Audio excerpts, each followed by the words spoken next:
José tinha 17 anos. Então José suportou um processo de 12 anos. 12 anos, meus irmãos, de espera, de luta, de humilhação, para chegar até onde ele chegou.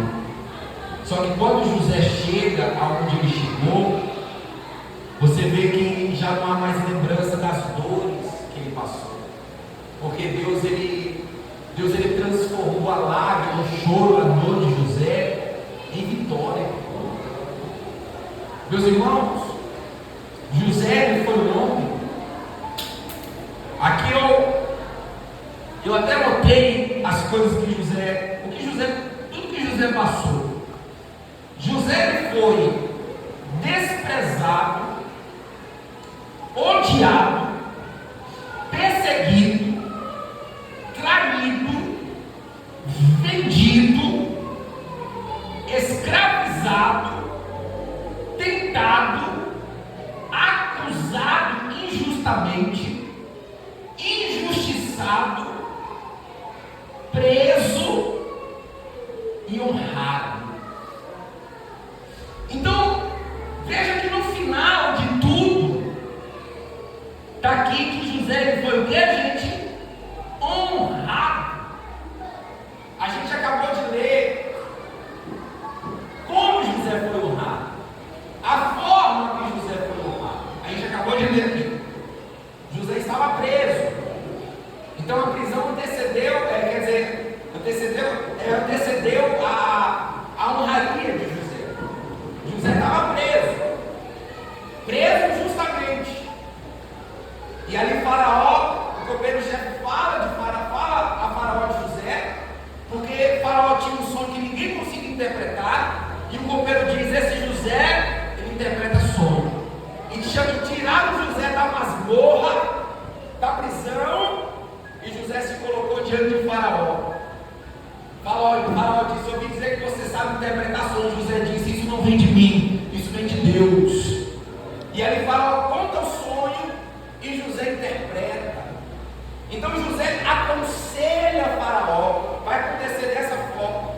O sonho que Deus deu significa isso. Vai vir 7 anos de fartura e depois vai seguir 7 anos de escassez na terra do Egito. Esse é o sonho que Deus te deu. É isso que significa. Eu aconselho ao rei que o rei pegue um administrador para cobrar o imposto do povo, pega o quinto de toda a colheita, vai juntando nos celeiros o cereal, vai juntando nos 7 anos de fartura, para que a terra consiga sobreviver nos 7 anos de escassez que vai chegar. Então o Faraó ficou impressionado pela sabedoria que José tinha, pela forma que José interpretou aquele sonho. E Faraó, ele tomou conselho com seus oficiais e disse: quem é mais sábio do que esse homem para a gente colocar nesse papel?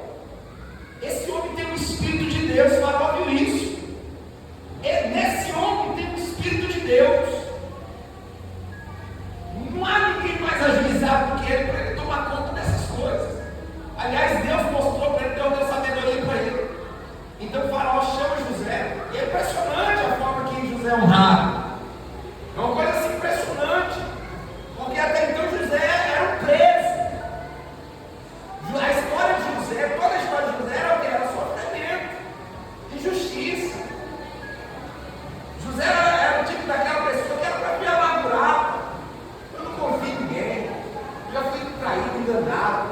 Eu não tenho esperança nenhuma no ser humano. Aliás, os próprios irmãos, uns queriam matá-lo, outros convenceram a vendê-lo como escravo. E falaram para o pai dele que ele tinha morrido, devorado por um animal. Aí o José, mesmo assim sendo fiel, sendo honesto, sendo uma pessoa boa, vai trabalhar na casa de Potifar, é um escravo excelente, começa a cuidar tudo de uma forma excelente. A mulher de Potifar se engraça com José, quer ter casa com José. José fala não, que não ia fazer uma coisa daquela, pecando contra o seu Senhor, que lhe confiou a sua casa, pecando contra Deus.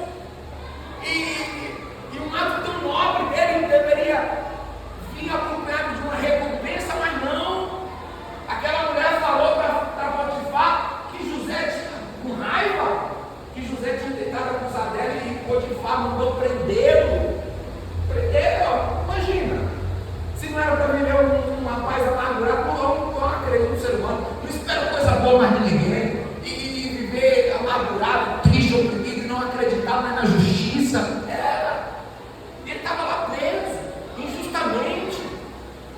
vendido pelos seus irmãos injustamente, foi vendido como escravo, depois foi preso injustamente, odiado. José a vida toda, José foi isso aqui, ó.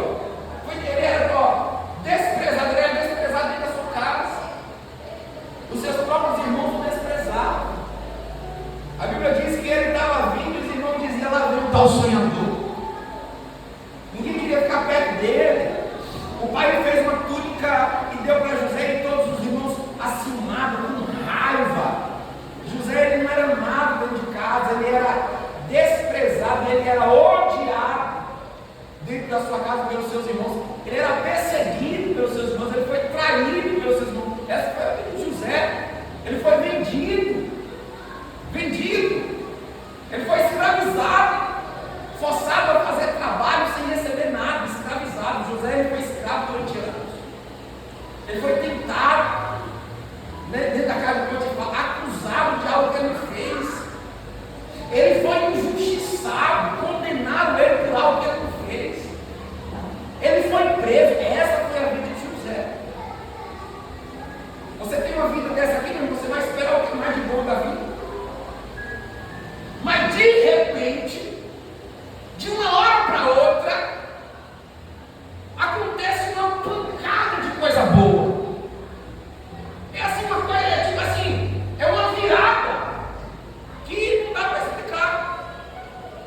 Porque de repente chega a notícia, o farol está te chamando, José corre, faz a barba, se arruma um pouquinho, né? Claro, com as suas roupinhas que ele tinha lá de um prisioneiro, mas se arruma, faz a barba, vai se apresentar a faraó. Aí ele interpreta um sonho, Deus capacita ele para que ele viesse interpretar aquele sonho de faraó. Aí faraó, do nada, até então José era preso, escravo. O faraó fala assim: a partir de hoje você vai ser o administrador do Egito. Olha só, meu irmão. O faraó manda tirar as roupas de José e vestindo de roupas de linho fino. As roupas todas amarrotadas, todas rasgadas, coloca uma roupa de linho. Coloca um cordão de ouro no pescoço. O faraó fala assim: você vai administrar minha terra porque você é um Espírito de Deus. Em você há sabedoria, Deus te deu sabedoria. Aí o faraó fala assim: eu sou o faraó, mas ninguém na terra do Egito vai mover uma mão ou um pé sem o seu consentimento. Somente no trono eu serei maior que você. Você vai tirar o anel de sinete, o anel os reis usavam naquele tempo para carimbar algo, para validar uma lei. Então quando o rei estabelecia uma lei, um decreto, aquele anel era para validar, né? Era uma assinatura, ele validava uma lei. Então o faraó tira o anel e entrega na mão de José. Ele dá o poder para José fazer o que quiser em todo o Egito. Meu irmão, isso ele não sabia. Em um só momento, foi uma virada que aconteceu na vida de José. Então quer dizer, o que é difícil para Deus, né, meus irmãos? E como que é o processo da vitória? Como que é o processo da vitória? Às vezes a gente pensa que a gente entende que o processo da vitória é um processo de degraus. Quando José subiu no degrau ali, ele estava embaixo, daqui a pouco ele estava em cima. A gente imagina isso. A gente olha para a nossa vida e fala assim: nossa, mas está tão longe a vitória. Ele tem mais de 1 milhão de degrau para me subir. Olha, eu não consegui chegar nem na metade da metade ainda. Como que eu vou alcançar lá? Como que eu vou alcançar aquilo? Eu não vi José subir num degrau sequer, ao contrário, ele só ia descendo, parecia que ele só ia descendo. E quando ele estava lá pisando lá no último degrau para cair no buraco, ele abre os olhos e fecha e está lá no topo. Então as coisas que Deus faz é sem explicação. Por isso, a Bíblia fala para a gente confiar. Por isso, o governo do céu deu a aqueles que confiam no Senhor. Confia em Deus, meus irmãos. Porque a confiança é para quando você não entende nada, você confia que é o Deus no controle de todas as coisas. Que Ele está trabalhando na tua causa. Que Ele trabalha por aqueles que nele esperam. Ou talvez você fale assim, meu Deus, passando por muitas lutas, muitos problemas, sendo injustiçado, eu estou passando por isso, por aquilo, mas é confiar. É confiar, e você vê que José confiar em Deus, porque José ele não tinha sua fé, sua confiança em Deus. Você vê que como que sofreu a vida toda, eu falei tudo isso aqui que José passou. Mas quando ele se colocou diante do faraó, o faraó falou assim, você pode fazer isso? Ele disse assim, não está em mim, está em Deus. Ele dava glória para Deus, ele dava honra para Deus. Mesmo passando por tudo que ele passou, foi um homem que foi fiel, que confiou em Deus, mesmo nas provações. E aí para Deus mudar de uma história de José, foi um abrir e fechar de olhos. Assim também Deus pode fazer na nossa vida, na sua vida, meu irmão. Um abrir e fechar de olhos de uma hora, de um dia para o outro. Deus pode solucionar esse caos. Deus pode abrir uma porta e te dar uma saída, te dar uma solução. Então não desespere o seu coração, mas confie em Deus. Confie no Senhor, meus irmãos. E aqui você vê, meus irmãos, que eu notei aqui tudo que José passou. Eu vou ler aqui de novo, você tem que identificar uma coisa positiva. Eu vou ler aqui. Uma coisa positiva. Ou duas ou três, entendeu? O máximo que você conseguir identificar de coisas boas, disso aqui que eu vou falar, o máximo. Aí depois você me fala quantas você identificou como positivo, como algo bom. Vamos lá. Desprezado, odiado, perseguido, traído, vendido, escravizado, tentado, acusado injustamente, injustiçado, preso e honrado. Quantas coisas positivas que aconteceram na vida de José? Você conseguiu contar umas 5? Quantas? Só uma?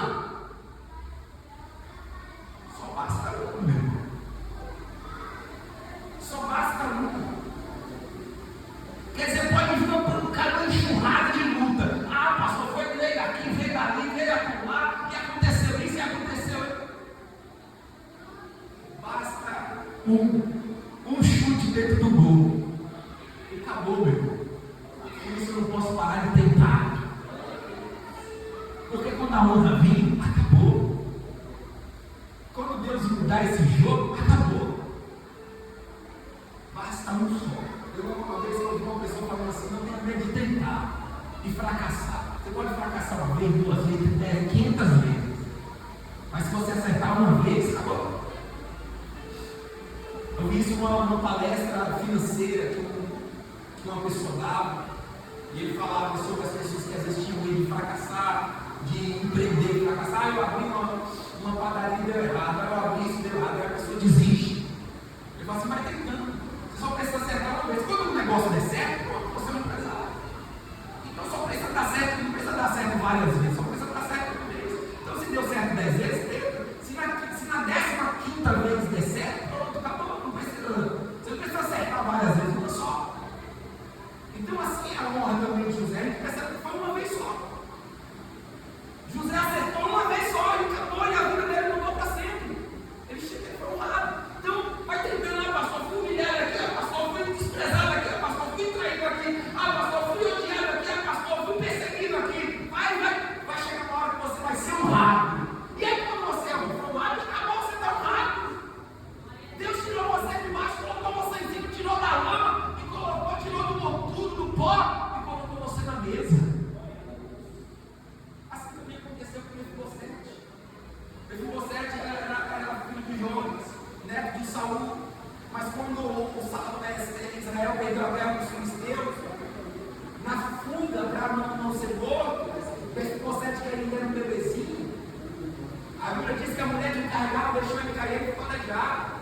Cresceu numa cidade chamada Lodebar. Lodebar quer dizer uma cidade pequena, uma cidade esquecida, uma cidade abandonada. E ali cresceu Mefibosete aleijado de ambos os pés, que naquele tempo um deficiente vivia a pedir esmola.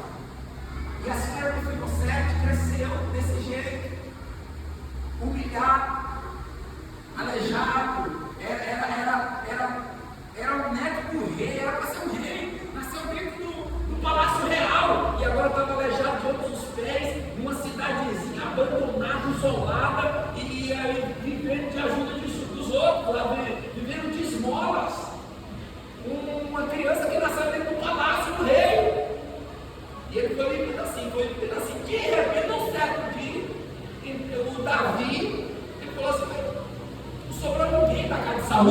Saul. Aí Davi era rei. Não sobrou ninguém da casa do rei Saul. Sobrou chamado Mefibosete, ele está em Lodebar. Manda chamá-lo. E de repente chega as carruagens do rei, o rei manda chamar. Mefibosete se apresentou diante do rei e falou assim: ó, por que o rei está olhando para um cachorro morto igual eu? Mefibosete. Porque Mefibosete ele já se condenava como um cachorro morto, porque um cão morto. Porque eu posso minha vida só errei, só aconteceu coisa ruim na minha vida até aqui, só foi desandando a minha vida. Só um cachorro morto. Deus várias coisas deu de errado na vida do Mefibosete, mas uma só deu certo. E essa uma que deu certo, mudou a vida de Mefibosete para sempre. O rei Davi falou assim: a partir de hoje você vai comer pão sempre na minha mesa. Ele foi honrado. A honra de Deus chega, meu irmão, para a gente se humilhar na presença de Deus sempre. E se humilhar na presença de Deus, não é só me ajoelhar. Se humilhar é eu aceitar o processo de Deus, é eu ser fiel, mesmo quando as coisas dão errado. Isso é se humilhar diante de Deus. Isso é se humilhar. Quando você diz que alguém está se humilhando, quando o outro às vezes está dizendo não, está desprezando, e mesmo assim a pessoa fica ali na cola, né? Aí está se humilhando. Então é isso. E às vezes Deus dizer não, e às vezes eu buscar e algo errado. Às vezes é eu querer de um jeito e Deus me levar para outro caminho, e mesmo assim está aos pés de Cristo. É como Abacuque, que clamou pedindo para Deus. Deus falou: não, Abacuque, não vou fazer dessa forma, vou fazer do jeito que eu falei. E Abacuque disse: ainda que a figueira não floresça, ainda que o produto da oliveira minta, ainda que não haja ovelha nos currais, todavia me alegrarei e exultarei no Deus da minha salvação. Se o milagre que o Paulo fez, que ele pediu 3 vezes ao Senhor: Senhor, tira esse espinho da minha carne, Senhor, tira esse espinho da minha carne. E o Senhor disse: não. O Senhor responde assim para ele: a minha graça te basta, porque o meu poder se aperfeiçoa na fraqueza. Aí Paulo, ao invés de falar: mas eu preciso que o Senhor tire esse espinho, eu não estou aguentando mais. Ao invés de Paulo declarar isso, Paulo dizia assim: então eu me alegrarei mais nas minhas fraquezas, por amor de Cristo, porque quando eu sou fraco, aí é que eu sou forte. Então isso é se humilhar, meus irmãos. E a Bíblia mesmo diz: humilhai-vos sobre a poderosa mão de Deus, e no tempo oportuno Ele te exaltará. No tempo oportuno. Então Deus tem o tempo dele. O tempo chegou para José. Durou 12 anos o processo de José. 12 anos. Mas Deus não tem pressa, por quê? Porque é uma vez só. Então calma. É uma vez só. Ô José, você está sendo bombardeado por todo lado. Mas o que eu vou fazer é uma só. O inimigo pode dar 500 golpes, o meu é um só. E quando eu der, a sua história muda para sempre. E Deus fez isso na vida de José. Um dia, Faraó está te chamando, José. Acabou, mudou a vida de José para sempre. Deus faz assim. Então deixa o inimigo jogar dados, flechas. Deus está te sustentando. Deus está te sustentando, Deus está te fortalecendo, Deus está contigo. Você pode passar por muitas lutas, mas Deus está te fortalecendo, Deus está contigo. Deus ele vai manter você de pé para você ir até o final e receber a promessa. Porque a promessa de Deus vai se cumprir. Você precisa estar de pé para chegar lá. Eu não sei se é 1 ano, 2 anos, 12 anos igual José, mas você precisa chegar lá. O Senhor ele quer que a gente permaneça até o fim. Mas aquele que for fiel até o fim vai herdar a vida eterna. Eu preciso ser fiel até o fim. José ele foi fiel. E o tempo de Deus chegou na vida de José. Meus irmãos, e aqui, para a gente finalizar nossa pregação, essa interpretação do sonho de José. 7 anos José fala assim: vai vir 7 anos de fartura. E depois 7 anos de fome. E o que você vai fazer é o seguinte: no ano de fartura você vai se preparar. Você vai separar o pouco da colheita e vai guardar, para quando chegar o tempo de fome, a terra possa resistir. O sonho de Faraó, meus irmãos, é o resumo da nossa vida, é o resumo da vida de todas as pessoas. É o tempo de bonança e o tempo de calamidade, é o tempo bom e o tempo ruim.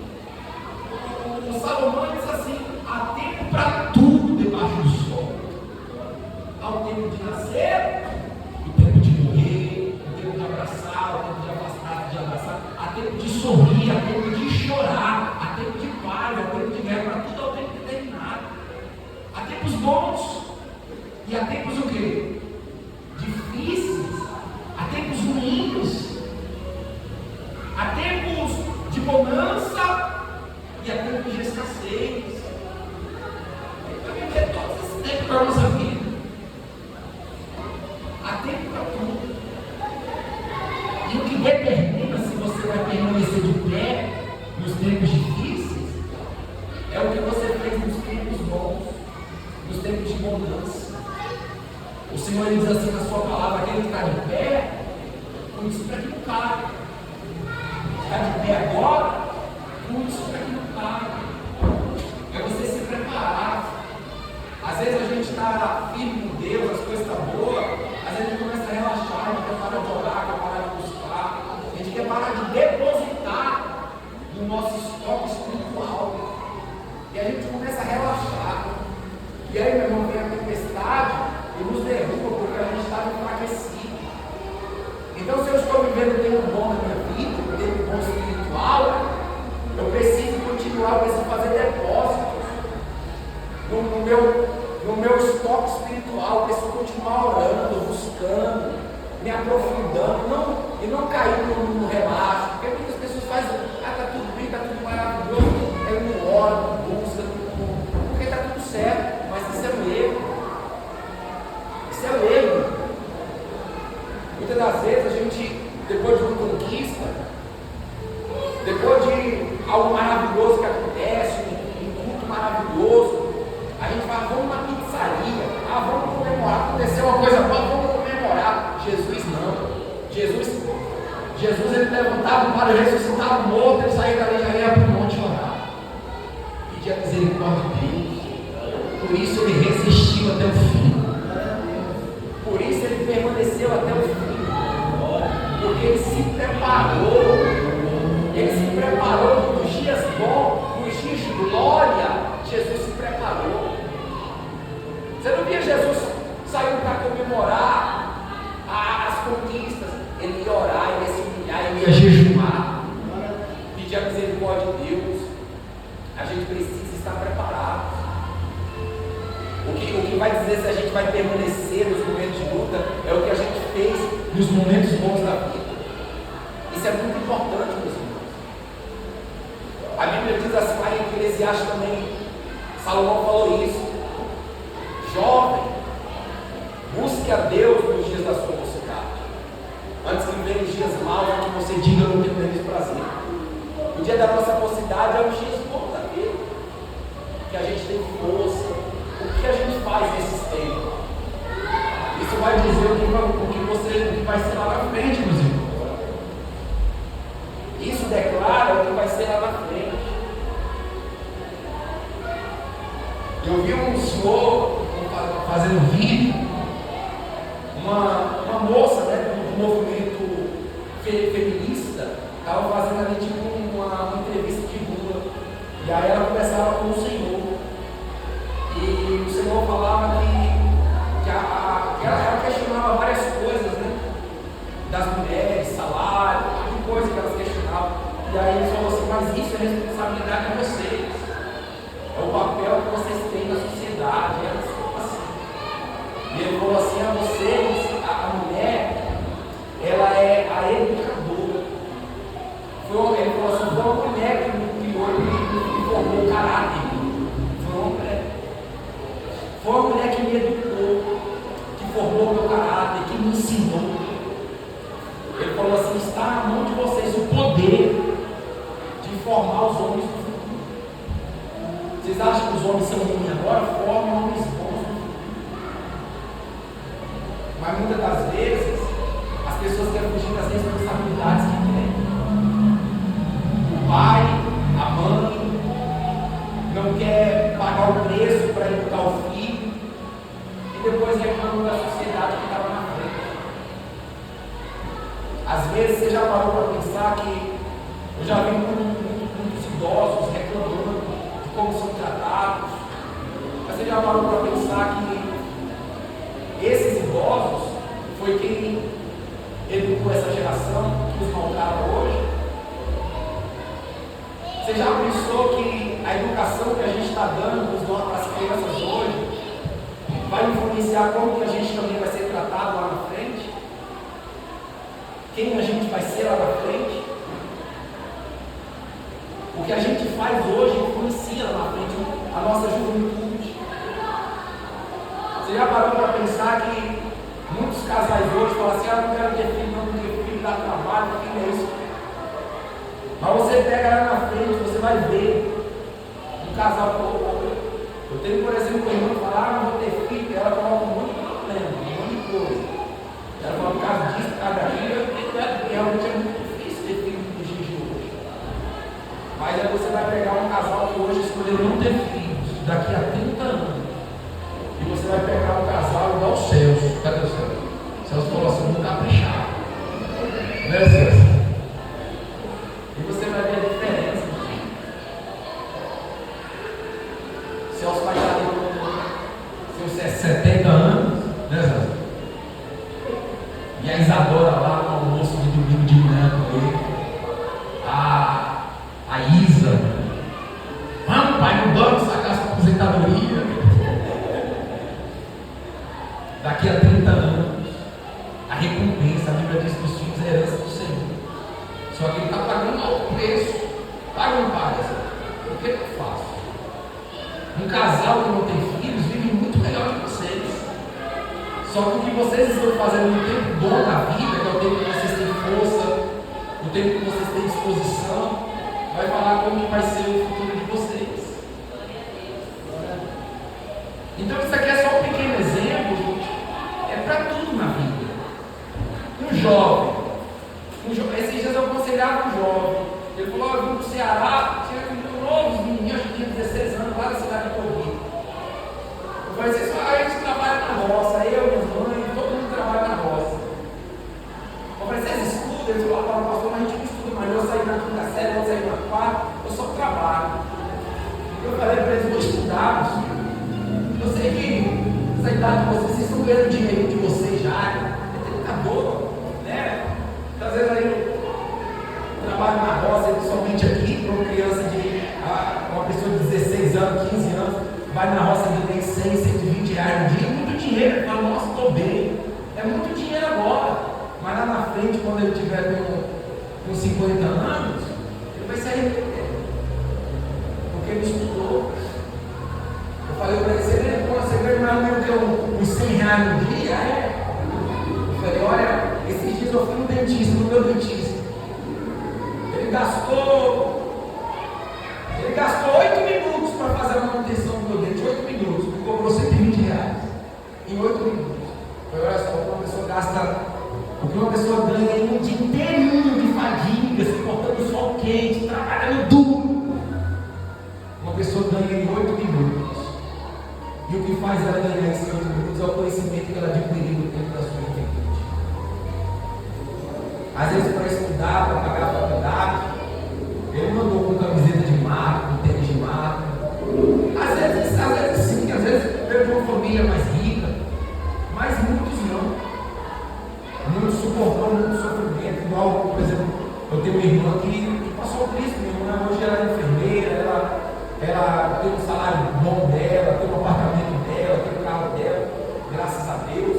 Mas a gente sabe o que ela suportou. Minha irmã suportou, teve que viver na casa da minha tia, longe dos pais, né? Teve que viver ali, né? Renunciar tudo aquilo que um jovem gosta, uma boa roupa, um bom produto de cabelo, de pele, passeios, namoro, festa, renunciar tudo isso para ter a vida que ela tem hoje. Aí lá na frente, aqueles que falam: eu quero, vou passear, vou curtir, vou fazer isso. Lá na frente, essa pessoa vai olhar para o que venceu, vai falar assim: nossa, mas isso é sorte, isso aí não sei o que, isso aí não sei quem ajudou, eu não tive sorte. Às vezes, nos momentos bons da minha vida, eu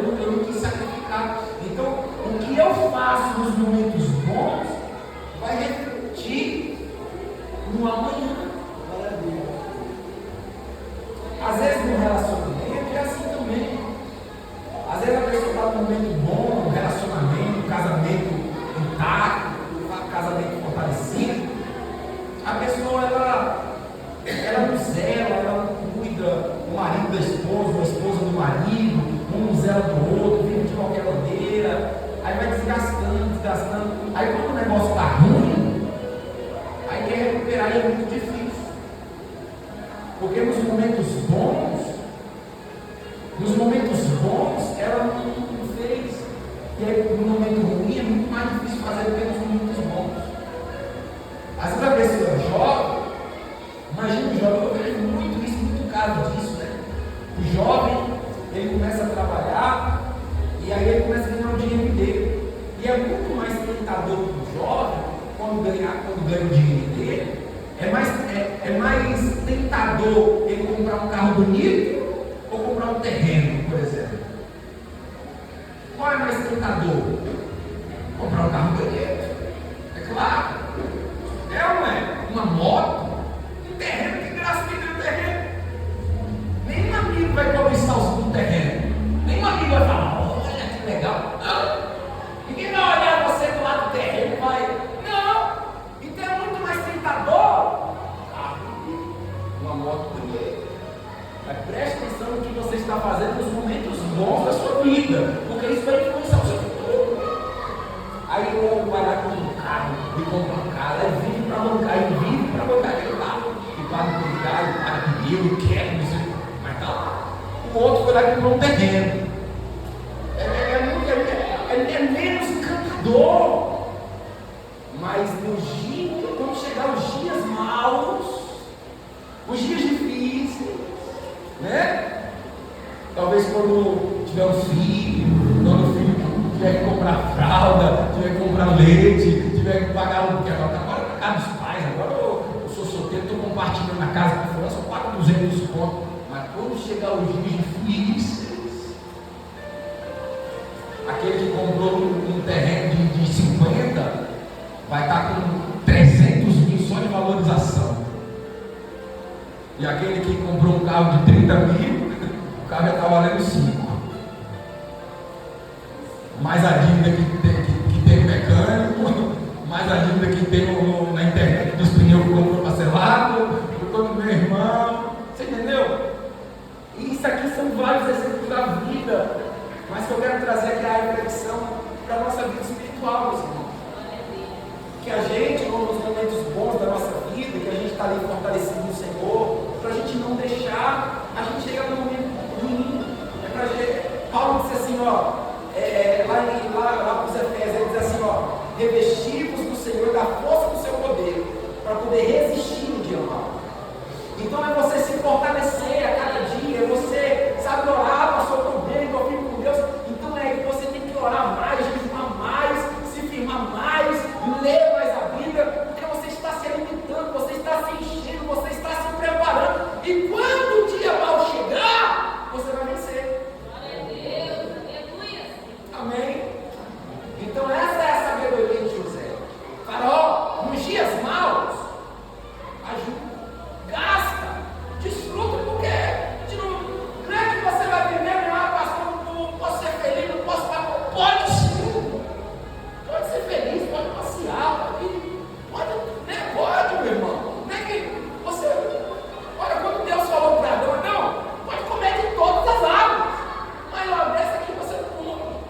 Então não é assim também que você não vai ser feliz, que você não vai curtir. Eu curto minha vida, eu passeio, quer dizer, eu também não vivo, né, pastor? Mas agora eu estou fazendo passeio, né? Em nome de Jesus. Mas eu posso, mas eu não posso viver só disso e esquecer a minha vida espiritual. Passar o dia inteirinho eu não orar, passar a semana inteirinha eu não pegar na Bíblia para ler. Eu preciso fazer os meus depósitos.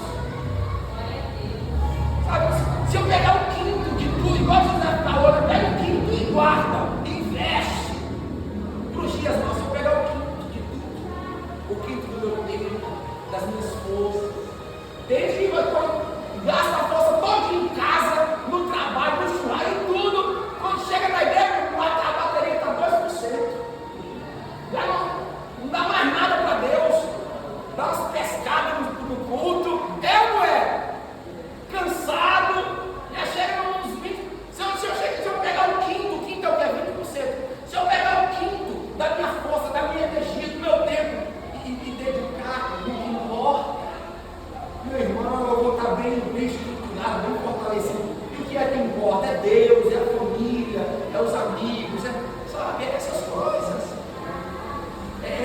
dedicar em conhecer a palavra, é orar, é jejuar, é vir na igreja.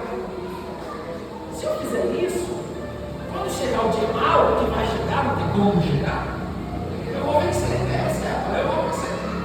Tomar a armadura de Deus, para quando chegar o dia mau, vocês vencerem, permanecer, e depois de vencer tudo, permanecer na palavra. Essa é a palavra de Deus para a nossa vida, meu irmão. Glória a Deus. Confie no Senhor. O tempo da honra vai chegar. Diga glória a Deus. O tempo de honra vai